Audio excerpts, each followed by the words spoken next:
Hello everyone, Gabe and Ella here from Ubisoft giveaway time. But first, if you want to know if you won last month's giveaway, make sure you check out the link down in the description below. But this month, if you might have seen before, we have some treats that have been delivered by a tiny little elf. But that's something we'll get to a little bit further down the road.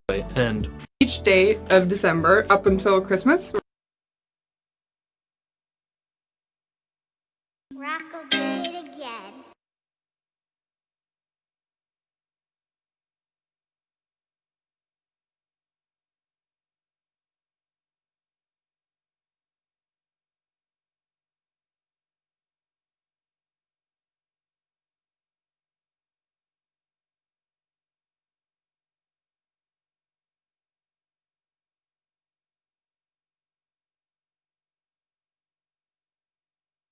hello everyone, Gabe here, PC community developer here at Ubisoft, and welcome back to another episode of PC for Beginners. If you're looking to build a new PC or maybe upgrade a few components, then this video is for you. While you're searching for those perfect parts, you've probably come across the term bottlenecking and why it's important that you pick parts to make sure you don't run into one. In today's video, we're going to be talking about the two main ones, CPU and GPU. And the secret is, it's not that hard to avoid it. Let's get to it.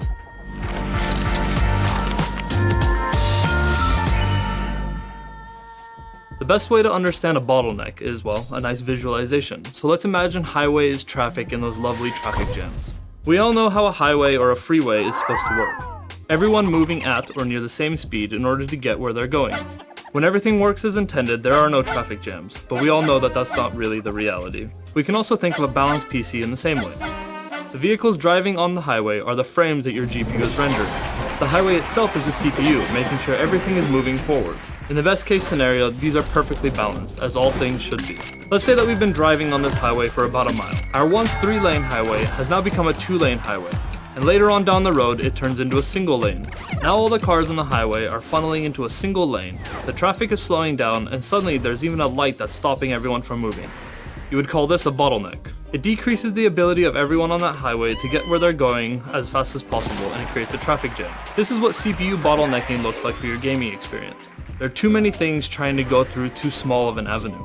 Now what if we had a 10-lane highway for a small town of about 20 people? Everyone would be able to drive freely and there would be no such thing as traffic jams because, well, there's only 20 people driving on this giant highway. While you might be tempted to think this is great because the traffic is solved, but having a 10-lane highway for 20 people means there's a lot of wasted potential in that highway. It's not being used to its full capacity and, well, that's a lot of wasted resources.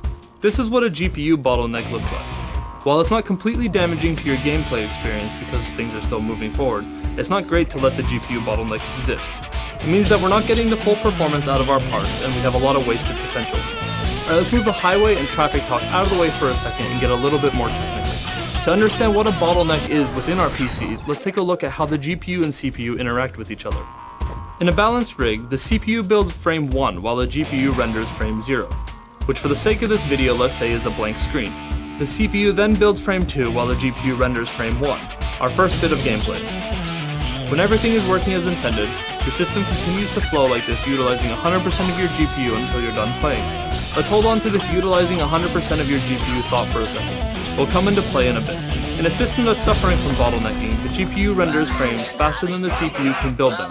And since the GPU can't render frames that haven't been built, it ends up spending more and more time idling as it waits for new data to come from the CPU. This time spent idling manifests itself as stuttering and dips in FPS, which, well, nobody wants. Remember like 15 seconds ago when we talked about utilizing 100% of your GPU all the time?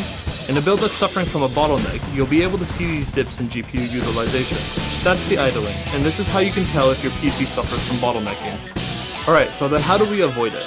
Now that we understand a little bit more about bottlenecking and the relationship between your CPU and GPU, let's take a look at some of the situations where you can end up in a bottleneck, some of the tools you can use to help you identify a bottleneck, and how you can avoid the situation.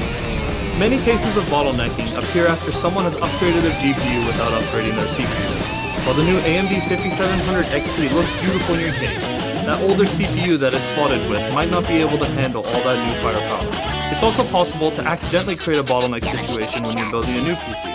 Finding a balance between price and performance is important, but don't let the quest for the lowest cost build trick you into purchasing a CPU from generations ago. More importantly, when that's all said and done, being able to identify when a bottleneck is occurring is the first critical step to fixing it.